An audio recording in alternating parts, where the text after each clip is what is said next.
Mga katambay, mga kababayan, si Kamanong po, nagbabalik na naman po muli para po magkomento po sa inyo dito po sa Tambayan Makabayan. Magandang umaga po muna, tanghali, hapon, gabi, madaling araw po sa atin lahat. Sana po nasa maayos po tayong kalagayan lahat mga kababayan. Umpisa na po natin mga kababayan, komentuhan po natin.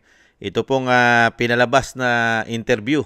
Interview po kay Amy Marcos, kay Senadora, mga kababayan. Siyempre po, kailangan niya pong isalba hanggat maaari ay siyempre po kailangan niya po isalba ang kanya pong ading mga tambay. Siyempre, rumirescue po si ating at kailangan po ibalin po ang sisi sa iba, hindi po kay ading. Ganyan po katindi mga kababayan. Siyempre, iba rin po talaga ang dugo. Di po ba? Dugo po yan mga kababayan. At siyempre, yung ginagawa po ng kanyang kapatid, mga kababayan, ay alam niya rin po yan. Alam niya rin po yan umano. Komento ko po.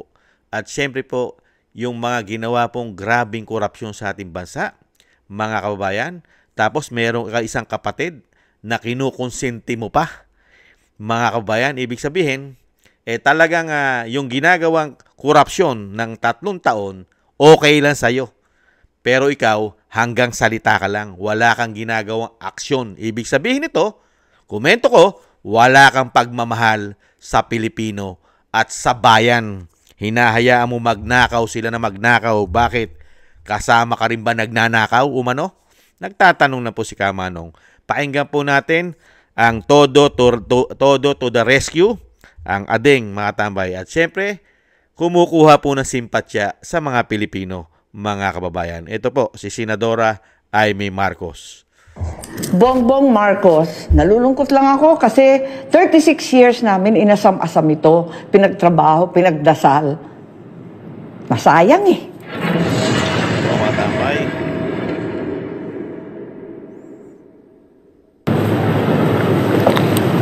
Magandang araw po, Senator Amy Marcos. Naglagay po kami ng mga protest placards sa inyong harapan na may kaakibat na mga katanungan. Unang tanong, may 3 rally bukas. Saan po kayo pupunta at bakit? Luneta, sa palagay ko karambola yan. Sari-sari yung agenda dyan. Mahirap yata. EDSA Shrine. Naku, maliwanag naman kung sino-sino nariyan. Hindi ako welcome. Eto, Camp Aguinaldo. Naku, mas maigi. Dyan na lang kaya magkumpune kasama ng mga dating sundalo. Meron pong 4 na opisina. Ano po ang maigsing mensahe nyo sa bawat opisina na ito? Malacanang. Naku, dinggin ninyo ang taong bayan. Tigilan yung magsasabing, kalma lang kayo at walang kalma. Pwede ba? I-withdraw kaya ninyo yung budget at isaayos ng maigi mula sa DBM na puros unallocated, unprogrammed, hanggang sa DPWH, siya sa ating maigi. Ay, DPWH, yung mga resign on leave na yan, hindi yan lulusot. Congress, nako, tigilan ang turuan, tigilan ang pambobola sa isa't isa. Senate, nako, sa aking mga kasamahan. Huwag tayong didikit sa script na pinadala sa atin. Yung maliliit, nako, mga butete, dilis, sardinas, ipon, yan lang ang uhulihin. Tama ba yun? Tigilan na ang small fry. Big fish ang hulihin. Meron pong 4 na placards ng mga kamag-anak nyo. Kanino po kayo pinaka naiinis? Ano nga bang nandito? Bongbong Marcos, nalulungkot lang ako kasi 36 years namin inasam-asam ito, pinagtrabaho, pinagdasal. Masayang Martin Romualdez, abay pwedeng sabihin na iinis ako. Nagagalit ako, hindi lang simpleng inis, naggagalaiti pa. Ano po mga tambay? Ang kanyang paliwanag mga tambay. Ibang klase po. Naiinis lang po siya at nagagalit mga kabayan. Ganon po. At sinasabi niya po at hindi po siya welcome at di raw po siya pupunta sa EDSA Shine at sa Luneta. Sa Camp Aguinaldo na lang po siya pupunta mga kababayan. Para daw po ayusin pa ang mga retired general at mga general mga kababayan. Ano pa ba ang ayusin? Isang damukal na pera na ng taong bayan at sobrang grabing pahirap ang dinanas po na mahigit 3 taon. Talagang panghihinayang lang po ang maririnig po natin sa Senadora. Panghihinayang lang. mga kababayan, nangihinayang lang siya. Pero gusto niya, hindi matanggal dahil nangihinayang siya. Nakita niyo po, hindi pa rin po siya nananawagan na mag-step down ng kanyang kapatid dahil po sa dami po ng anomalya na ginawa ng administrasyon po. Dahil siya po ang merong accountability rito. Siya po ang Commander-in-Chief. At syempre po, saan po siya nakatutok, mga kababayan? Syempre, doon po sa baba. Syempre, mga tambay. At talagang ang sisi pa rin niya ay syempre yung nasa Kongreso. At talagang pati ang kanyang pinsan ay nanggagalaitin lang siya. Pero wala naman po siyang pinapangalanan na talagang dapat managot. Ang sinasabi niya, big fish. Pero wala po siyang pinapangalanang big fish. Ganyan po katindi, mga kababayan. Daig na daig pa siya ni Diskaya. Yung mag-asawang Diskaya ay nagbabanggit po ng pangalan ng mga sinasabing kasama at po pwedeng maging big fish. Hindi po ba, mga kababayan? Pero ang isang senadora ay hindi mo makikitaan talaga ito nang sinasabi pong ito po ay para sa bayan at talagang gusto niya ang bayan ay umayos at wala siyang pakialam, mga kabayan, na tayo po'y naghihirap, lumulubog sa baha at ibinabaon tayo sa utang ng gobyerno ng kanyang kapatid. Wala siyang pakialam dyan. Naiinis lang siya. Hanggang inis lang po siya. Mga kababayan, kumukuha lang po ng simpatsya ito na sila po ng kanyang kapatid ay mga kababayan ay po pwede pang pagkatiwalaan dahil siya po ay naiinis lamang, mga kababayan. At syempre po, yung ginawa po nila, ito po kasi, mga kababayan, nakikita ko po rito, komento ko po, talagang may pagtatakip po rito. Syempre po, kailangan protektahan. Hindi po aalis at ito po hanggang salita lamang. Si Senadora Amy Marcos, kahit po yan ay putulan mo ng leg umano, ay hindi pa rin po yan magtataksil sa kanyang kapatid. Kung magtaksil man po yan, mga kababayan, kung magtaksil man yan ay may pakinabang para sa kanya. Mga kababayan, kakayanin niya rin po kung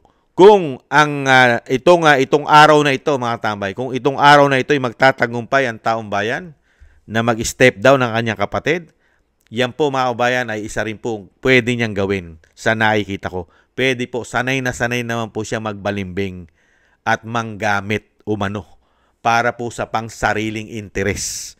Mga kababayan, napakahirap pong pagkatiwalaan ang taong ganyan, mga kababayan. Ibang klase po yan. Dahil una-una, 3 taong kang mahigit, nasa isa ka sa pinakamataas na katungkulan sa gobyerno, isa kang senadora, sinasabi mong aayusin ang bayan, puprotektahan ang pera ng bayan, dahil kayo ang gumagawa ng budget ng Kongreso, Kongreso, Senado at House of Representatives, wala kang nagawa. Hindi po ba? Ngayon, isisisi mo sa iba. Ngayon, ayaw mo pa rin banggitin na palitan na ang iyong kapatid. Hindi po ba? Palitan na. Wala pa rin sa iyong bibig. Hindi mo pa rin kayang sabihin na bumaba ka na sa pwesto, kapatid. Wala ka nang ginawang tama. Hindi po ba?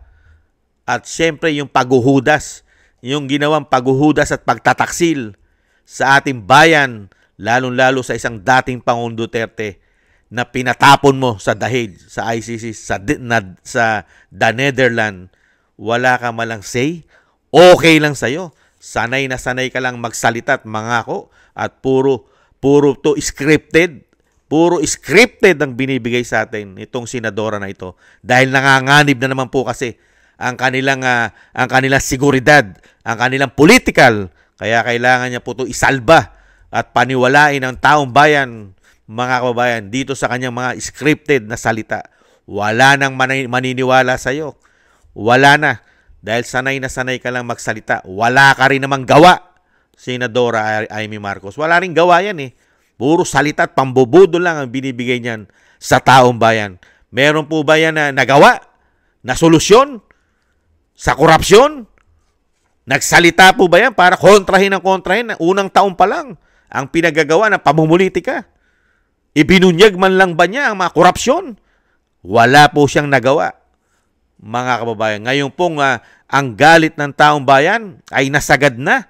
Sagad-sagad na ang galit ng taong bayan. Ngayon magsasalita at dadaanin mo lang sa iyong sinasabing pamimili.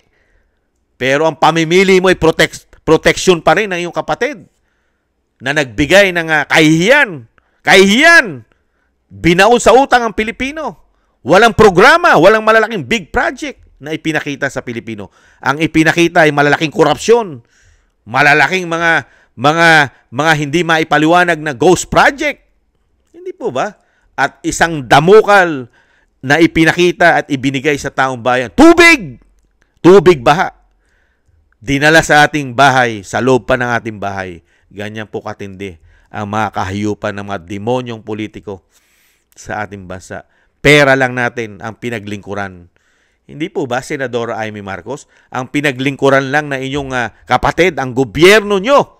Ang gobyerno nyo na kapatid mo. Ano pinaglingkuran nyo? Naglingkod lang kayo sa pera. Sa kapangyarihan na binigay sa inyo. Diyan kayo naglilingkod. Hindi kayo tunay na lingkod bayan sa aming bansa. Kasi meron kayong pinuprotektahan.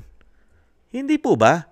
Imbis na ang Pilipinas, taong bayan ang paglingkuran nyo, protektahan nyo ang bansa natin.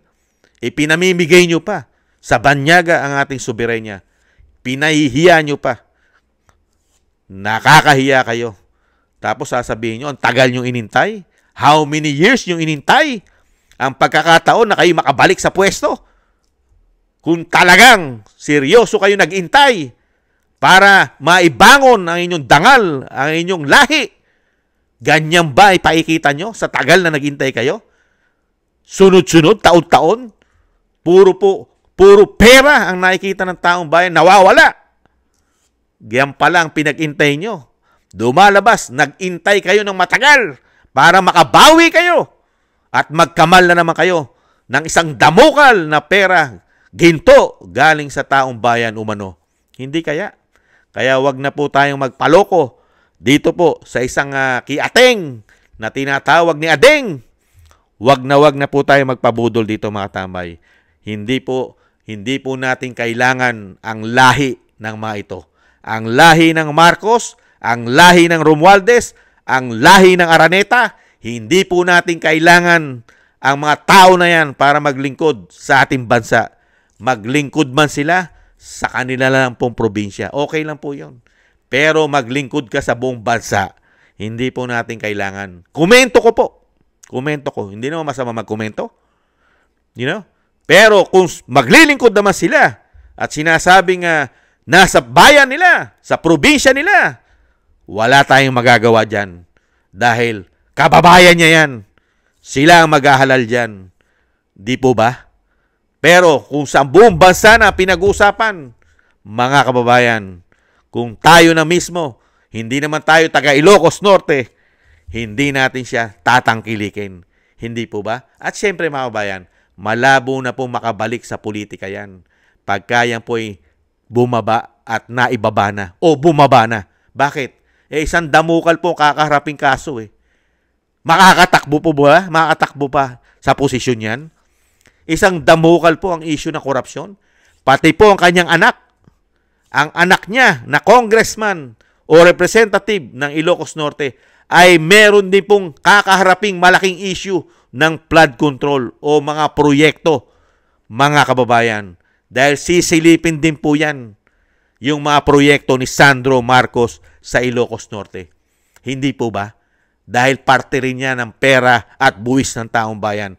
At kailangan masilip din ng mga proyekto sa Ilocos Norte kung napakarami pong ghost project dyan at mahinang klaseng proyekto na pinagkaperahan lang po nila umano. Hindi po ba? Kaya kung siyasabihin po natin na sila'y mamamayagpag at magtutuloy-tuloy ang political career nila, malabo na po yan sa sabaw ng pusit. Dahil sa dami ng kakaharapin po nilang kaso sa mga darating na panahon o araw. Kaya po hindi po nila nanaisin sila'y umalis sa pwesto. Hanggang salita lang po yan, mga kababayan. Kahit po putulan mo ng leg yan, pitpitin mo ang yagballs niyan, putulan mo ng bayag yan, hindi aalis yan. Dahil ulang-una, pag umalis sila, yun na po ang katapusan nila pag sila'y umalis. Kaya po yung mga tao na yan, lalo-lalo kung ikaw pa may karga-karga ng pulburon at ng coke, hindi kailanman aalis yan. Aalis lang po yan, kakalad ka rin mo, mga kababayan. Pero kung sasabihin mo na yan ay may kusa, hindi magkukusa yan, mga kababayan. Hindi, dahil sanay na sanay pong gumawa ng kawalanghiyaan at katarantaduhan, mga kababayan, umano. Kaya hindi mo mapapaalis yan. Hindi mo kayang paalisin yan hanggang salita. Kaya mo lang mapaalis yung mga tao na yan. Komento ko, kalad ka rin mo at hugutin mo. Mapapaalis mo. Dahil sagad sa buto ang kanilang kasakiman sa kapangyarihan. Hindi po ba? Greedy, mga kababayan. Swapang ang mga tao na yan umano. At kailanman ay hindi na po aalis yan dahil nakabalik na sila riyan. Ayon mismo yan sa Vice President Sara Duterte, mga kababayan. Yan po mga kababayan, ang komento po natin kay Ateng. Mga kababayan, natatakot na po kasi si Ateng. Kinakabahan na po siya dahil hindi niya na po alam at hindi niya makokontrol ang taong bayan, mga kababayan. Kaya po siya, mga kababayan, ay kinakalma pa at nagbibigay pa siya ng idea kuno sa taong bayan na ang gobyerno ng kanyang kapatid, mga kababayan, ay po pwede pang pagkatiwalaan kuno. Ayon po sa kanya. Yan po yung komento ko. Pero hindi na po tayo papayag dahil ilang beses na po tayong nabudol niyan, mga kababayan. Puro po pangako, salita. Wala namang gawa ang lahi niyan, mga kababayan. Lalong-lalo na nung makapasok po ang pamilya nila, Marcos, Araneta, Romualdez, mga kababayan. Kaya nga po nagtatakasan may tumatakas na, hindi po ba? May tumatakas na, mga kababayan. Yung isa nga, nagkasakit na, biglang nawala Hindi po ba, mga kababayan? Maraming salamat po sa nagusto po ng ating tambayang makabayan sa YouTube at TikTok. At sa mga subscribers po natin, thank you po. Mabuhay po kayo. At magkaisa po tayo. At tayo po ay makaisa. At sumama po dito po sa araw na ito na gagawin po natin na kailangan na po natin palitan ang dapat palitan. Makisama po tayo at makaisa, mga kababayan. Maraming salamat po. At syempre po sa ating po mga patuloy na nagsusubscribe, thank you po. Sa mga nagko-comment, like, share, and subscribe, maraming salamat din po. At sa mga nagbibigay po ng tulong sa inyong lingkod, maraming salamat po. Shoutout po sa inyong lahat. Mabuhay po kayo. At syempre po yung dasal at panalangin po natin, mga kababayan, na maingatan po pamilya Duterte ay lalo-lalo po na ang ating Vice President, ang dating Pangulong Duterte, ay maingatan po sila sa kapahamakan at makauwi po sa lalong mabilis ang ating dating Pangulong Duterte. At syempre po, isama na rin po natin sa dasal at panalangin na magtagumpay po ang kabutihan sa ating bansa. Ang kabutihan po sana ang manaig, hindi po ang kasamaan, mga kababayan. Maraming salamat po sa mga dasal. At ganoon din po, tayo po ay magdasal at manalangin at tayo po ay maingatan at ang ating buong sambayanan, mga kababayan. Makiisa po tayo, mga kababayan, at tayo po ay lumabas at talagang kailangan na po ng pagbabago ng ating bansa. Mahirap na po na ang ating bansa ay tuluyan nilang dalhin sa kumunoy at sa basurahan at sa pagkakabaon sa utang. Huwag naman po sana. Kailangan po natin itong pigilan ngayon na.